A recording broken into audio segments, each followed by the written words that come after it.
Stop what you are doing for 30 seconds and look down at your feet. Because what I am about to share with you could be the difference between catching a silent autoimmune attack on your nervous system while your body is still whispering quietly and finding out years from now when the damage has already spread far beyond your feet. Most people have never heard that Sjogren's disease can destroy your nervous system from the inside out. Most people think it is just dry eyes and dry mouth. It is not. And today, a neurologist is going to walk you through 9 specific warning signs that show up in your feet and lower legs long before most people ever receive a diagnosis. Some of these you may have been living with for months. Some you have written off as aging or stress. Stay with me through all 9 because sign number 5 is the one that shocks patients the most when they finally connect it to Sjogren's. And sign number 9 is sitting in plain view every single day, and is almost never recognized for what it actually means. If that sentence just landed for you, if something in what I've described so far sounds familiar, I've put together a symptom map that shows exactly how this condition progresses, what shows up at each stage, and where the standard tests are most likely to miss it. Type symptom map in the comments right now and I'll send the link to you directly. Let us begin. Sign number 1. Persistent tingling or a pins and needles feeling in your feet that comes and goes without reason. Nearly everyone has felt their foot fall asleep after sitting in an awkward position. That is normal and it passes in seconds. What I want you to pay attention to is whether this tingling is showing up on its own schedule, while you are resting, lying in bed, or simply sitting at the kitchen table. That is a completely different story. Sjogren's disease is not just a disease of the glands. It is a systemic autoimmune disease, which means the immune system attacks the body's own tissues. One of its most common targets is the peripheral nervous system, which is the vast network of nerves that runs through your limbs, your organs, and your skin. Research published in medical literature estimates that peripheral neuropathy affects approximately 15% of people with primary Sjogren's disease. And in the majority of cases, the first place patients feel it is in their feet. The specific type most associated with Sjogren's is called small fiber neuropathy. The small nerve fibers that detect sensation in your feet and lower legs are attacked by the immune system, and as those fibers are damaged, the signals they send to your brain become distorted. The result is that tingling sensation, that pins and needles feeling, that strange numbness that seems to arrive for no reason at all. The important thing to understand is this. In many patients, the neuropathy appears before the classic Sjogren's symptoms of dry eyes and dry mouth. Your feet may be warning you about this disease before your eyes or mouth say a single word about it. If you have been noticing unexplained tingling or numbness in your feet regularly, type the word tingle in the comments right now. Just that one word. I want to know how many people watching this have been living with this symptom and not known what it meant. Sign number 2. A burning sensation in the soles of your feet, especially at night when you are trying to rest. This is the symptom that is most commonly misunderstood. During the day, people stay busy. The discomfort is easy to push aside. But at 10 or 11 at night when the room gets quiet and there is nothing between you and your own body, the burning becomes impossible to ignore. Patients describe it in different ways. Like the soles of their feet are pressed against a warm surface. Like a slow, deep heat that will not stop. Like their feet are on fire underneath the skin. This is small fiber neuropathy expressing itself through pain rather than numbness. When the small nerve fibers in the feet are damaged by the immune attack of Sjogren's, they do not always go quiet. Sometimes they go the opposite direction and become hyperactive, sending burning pain signals to the brain even when nothing hot is touching the skin at all. Think of it like a fire alarm with a broken sensor. The building is not on fire, but the alarm is screaming because the detection system itself has been damaged. Johns Hopkins Sjogren Center has documented that this burning sensation in the feet is one of the most reported neurological symptoms among Sjogren's patients. And because it tends to worsen at night, it also robs people of sleep, which then intensifies fatigue, brain fog, and overall disease burden. This is not something to wait out. Burning feet at night in a person who also experiences dry eyes or dry mouth is a combination that warrants a direct conversation with a doctor about Sjogren's-related neuropathy. If you have ever experienced this burning in your feet at night, type the word burning in the comments below. One word. I read every comment on this channel and I want to know what you are experiencing. Sign number 3. Cuts, blisters, or small wounds on your feet that take far too long to heal. In a healthy immune system, a minor cut or blister on the foot closes in roughly 5 to 7 days. When that does not happen, When a small wound lingers for 2 or 3 weeks or longer, something in the body is interfering with the normal healing process. In Sjogren's disease, this happens for 2 connected reasons. First, the autonomic nerve fibers that help regulate circulation and blood flow to the skin are damaged by the immune system. When those fibers stop functioning properly, the delivery of oxygen, white blood cells, and healing nutrients to the skin of the feet is reduced. Second, Sjogren's is an inflammatory disease, and chronic systemic inflammation creates an environment where tissue repair is significantly slowed. This is especially dangerous because the small fiber neuropathy that damages sensation in the feet also means that a person may not feel when a blister or a cut has occurred in the first place. They cannot feel the injury forming. And then when they discover it, the wound refuses to close properly. The 2 problems feed each other in the worst possible way. This is not just uncomfortable. Open wounds on feet that are already compromised by poor nerve function and reduced circulation are at serious risk of infection. And in a person whose immune system is already dysregulated by Sjogren's, that infection can escalate quickly. After your shower tonight, sit down with good lighting and examine both feet completely. Between the toes, the heels, the balls of your feet. If you find anything open or slow to heal, do not ignore it. Clean it, cover it, and contact your doctor if it has not improved significantly within 48 hours. If you or someone you love has noticed slow healing wounds on the feet, type the word heal in the comments right now. Sign number 4. Unusual skin color changes on your lower legs and feet, including a reddish, purplish, or pinpoint spotted rash. This is a sign that most people see in the mirror and dismiss as a bruise or a skin irritation. But there is a very specific pattern of skin changes in Sjogren's disease that tells a neurologist something important is happening inside the blood vessels and nerves of the lower legs. Sjogren's disease can trigger a condition called vasculitic purpura, which is an inflammation of the small blood vessels beneath the skin. When those vessels become inflamed and leak, it produces a distinctive rash of small pinpoint red or purple spots on the lower legs that does not fade when you press on it. In more advanced cases, the skin in that area can take on a reddish or darkened tone, can become thinner, and can develop patches that look almost bruised without any impact having occurred.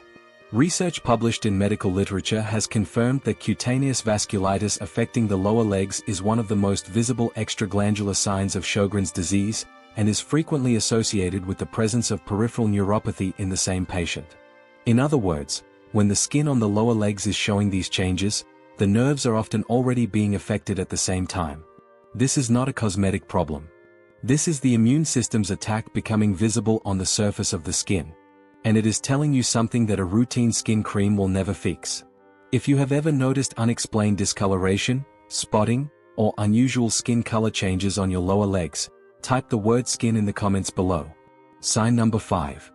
Feet that stopped sweating normally or heal skin so dry and cracked that no amount of moisturizer makes a lasting difference. This is the sign that surprises people the most. Cracked heels and dry feet are common and easy to dismiss, especially in the warmer months when sandals and dry air seem like an obvious explanation. But what I am describing is different. Feet and heels that crack deeply, that feel persistently dry even after consistent moisturizing, that have essentially lost their ability to regulate their own moisture from within. Sjogren's disease is defined by dryness. That is its signature. The immune system attacks and destroys the glands that produce moisture in the eyes, the mouth, and throughout the body. What most people do not realize is that this dryness extends to the skin, and specifically to the sweat glands in the feet. Research has documented that dryness of the skin affects approximately 50% of people with Sjogren's disease. And when the autonomic nerve fibers in the feet are damaged, the sweat glands that keep the skin of the soles naturally hydrated from the inside are shut down. No lotion or cream addresses that source. You are treating the surface of a problem whose root is neurological. The moisture system in the skin of your feet has had its signal cut by nerve damage, and applying cream from the outside cannot restart a system whose internal wiring has been disrupted. And just as with slow-healing wounds, cracked and open-heal skin is a doorway for infection in a person whose immune system is already under attack. The cracks are not just dry skin. They are a visible sign of autonomic nervous system damage occurring beneath the surface. Moisturize your feet every night before bed. Coconut oil or any good thick cream applied to the soles and heels but never between the toes, where trapped moisture invites fungal infection. But more importantly, If your feet are persistently dry in a way that lotion never truly fixes, add that detail to your next doctor's appointment. It matters. If this sounds like your feet, type the word DIY in the comments right now. Sign number 6. Persistent swelling in the feet and ankles that does not go away overnight the way normal swelling does. Some foot swelling is expected. A long day on your feet, a flight, a warm afternoon. That kind of swelling goes down while you sleep and is gone by morning. What I want you to pay attention to is swelling that is there when you wake up. Swelling that leaves deep indentations from your socks that take a long time to bounce back. Swelling that seems to live in your ankles and the tops of your feet as a permanent feature of your body. In Sjogren's disease, persistent lower leg and foot swelling can occur for several connected reasons. The autonomic nervous system damage affects the regulation of blood vessel tone, meaning the vessels in the lower legs do not contract and expand efficiently to move fluid back upward toward the heart. At the same time, Sjogren's disease is associated with kidney involvement in some patients, and when the kidneys are affected, the body's ability to regulate fluid balance is disrupted. That excess fluid, pulled downward by gravity, settles in the ankles and the feet. There is a simple test you can do at home right now. Press one finger firmly into the skin of your inner ankle and hold it there for 5 full seconds. When you release, look at the skin. If an indentation remains for more than a few seconds before the skin slowly returns to normal, that is called pitting edema. It is a measurable physical sign, not just a feeling. It is worth bringing to your doctor. Elevating your feet for 15 minutes a few times throughout the day, especially in the evening, helps move fluid back toward the heart and reduces the burden on those already compromised vessels. But do not let persistent swelling go without a medical conversation. If you have noticed ankle or foot swelling that does not go away by morning, type the word swell in the comments below. Sign number 7. Sharp, stabbing, or electric shock-like pain in the feet that arrives suddenly, especially at night. This is the symptom most commonly misdiagnosed as arthritis. Patients describe it as a jolt, a needle, a sudden electric current that shoots through the foot without warning. It comes and goes unpredictably. It tends to be worse at night when the body is still and there is nothing to distract the nervous system from its own misfiring signals. What is happening in Sjogren's related neuropathy is a process called spontaneous nerve discharge. The damaged nerve fibers in the feet, instead of going quiet as the damage progresses, become hyperexcitable. They fire randomly and intensely, sending acute pain signals to the brain even when no physical pressure or injury has triggered them. Research has confirmed that this kind of spontaneous neuropathic pain is a well-documented feature of small fiber neuropathy associated with Sjogren's disease. The danger here is that this pain is easy to medicate without ever addressing what is causing it. Over-the-counter pain relievers reduce the sensation temporarily but do nothing for the underlying nerve damage. And taking those medications daily over the long term creates its own set of problems for the kidneys, the stomach, and for cardiovascular health. If the stabbing or electric pain in your feet is happening alongside other symptoms on this list, the question your doctor needs to be asked is not just what is causing this pain, but whether an autoimmune process is the reason the nerves are misfiring in the first place. Every morning before you put your feet on the floor, spend 5 minutes gently mobilizing your feet in bed. Flex them up and down slowly. Circle your ankles. Pull your toes back gently toward your shins and hold. Getting circulation moving before you stand helps reduce the intensity of pain signals when weight is applied. If you have experienced this kind of sudden stabbing or electric shock pain in your feet, type the word shock in the comments right now. Sign number 8. Feet that feel cold all the time, even under blankets, even in warm weather, even when the rest of your body feels completely fine. Everyone's feet get cold sometimes. Cold weather, cold floors, poor circulation after sitting too long. That is not what I am describing. I am describing feet that are cold in July. Cold under 3 blankets in a warm room. Cold while the rest of your body is completely comfortable. Feet that never seem to fully warm up no matter what you do. Sjogren's disease is associated with a condition called Raynaud's phenomenon, which affects approximately 30% of Sjogren's patients. In Raynaud's, the blood vessels in the extremities overreact to cold or stress by constricting sharply, cutting off adequate blood flow to the fingers and toes. The result is that the feet feel persistently cold, and in some cases the skin turns white or bluish before eventually becoming red as blood flow returns. But even in Sjogren's patients who do not have a formal Raynaud's diagnosis, autonomic neuropathy can disrupt the normal regulation of blood vessel tone in the lower limbs.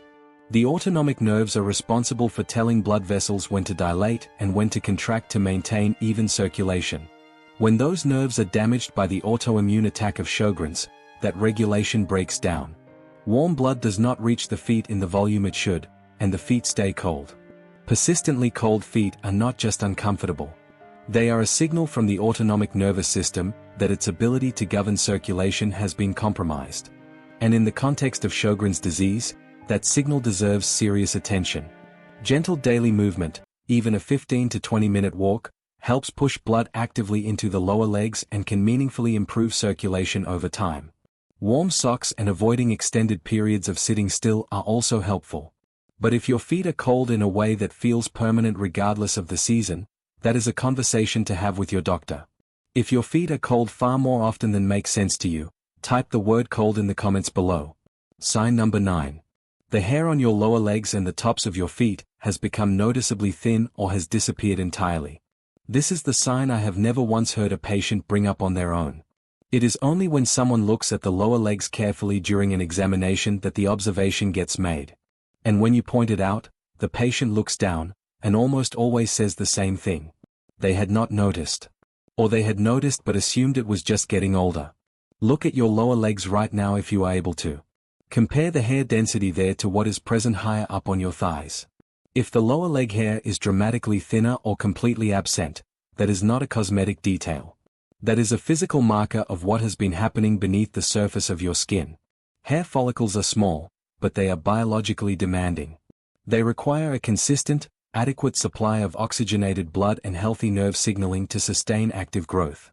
When Sjogren's disease damages the peripheral nerves and disrupts the autonomic regulation of blood flow in the lower legs, the follicles in that region begin receiving less of what they need. Over time, they stop producing hair. Research has documented that hair loss on the lower extremities, including the legs and the tops of the feet, is associated with peripheral vascular compromise and nerve dysfunction. In Sjogren's disease specifically, clinical literature notes that hair on the limbs can become dry, sparse, and brittle as part of the systemic dryness and neurovascular damage that the disease produces. It is a quiet, visible marker of a process that has been happening underneath the skin for potentially years before any other sign becomes obvious. Right after this video, look at your lower legs. If the hair there is significantly thinner than it should be, or if it is gone entirely, please make an appointment for a thorough autoimmune evaluation this week. Not this month. This week. If this describes what you see when you look at your lower legs, type the word hair in the comments right now. Now let me bring all of this together. 9 signs that your feet may be warning you about Sjogren's nervous system damage. Persistent unexplained tingling or numbness. Burning pain in the soles at night. Wounds and cuts that take far too long to heal. Skin color changes and unusual spotting on the lower legs. Feet and heels that stay dry and cracked no matter how much you moisturize. Persistent ankle and foot swelling that does not resolve overnight. Sudden stabbing or electric shock pain in the feet. Feet that stay cold even in warm conditions. And significantly thinning or absent hair on the lower legs. Every one of these signs is your nervous system and immune system trying to get your attention. Many of them appear years before a formal Sjogren's diagnosis is made. And Sjogren's disease is one of the most underdiagnosed autoimmune conditions in the world, with an average diagnostic delay of nearly 3 years from the time symptoms begin. Here is what I want you to do tonight. One thing only. Sit somewhere with good lighting, take off your socks, and spend 60 seconds looking at your feet and lower legs. Look at the skin. Look at the hair. Press gently into your ankle. Run a fingertip along the sole and notice whether you feel it clearly or whether sensation seems muted or unusual. If you recognized even 2 of the 9 signs from this video in your own body, please schedule a conversation with your doctor. Ask for an ANA panel, an anti-SSA, and anti-SSB antibody test, and tell your doctor you want to be evaluated for Sjogren's-related neuropathy. Those are specific, reasonable requests. You have every right to make them. You have lived with these symptoms long enough. You deserve to know what is causing them. And now you know what questions to ask. If this video gave you something important today, please do 2 things. First, share it on Facebook and tag someone you love who is dealing with unexplained nerve symptoms, chronic fatigue, dry eyes, dry mouth, or any autoimmune condition. You may be handing them a piece of information they have been looking for without knowing where to look. Second, subscribe to this channel. New videos go up every week covering the health topics that matter most to people living with autoimmune disease, the kind of honest, research-backed information that most people only hear when they are already sitting in a specialist's office. Everything shared in this video is general health education based on published medical research and is not a substitute for personal medical advice.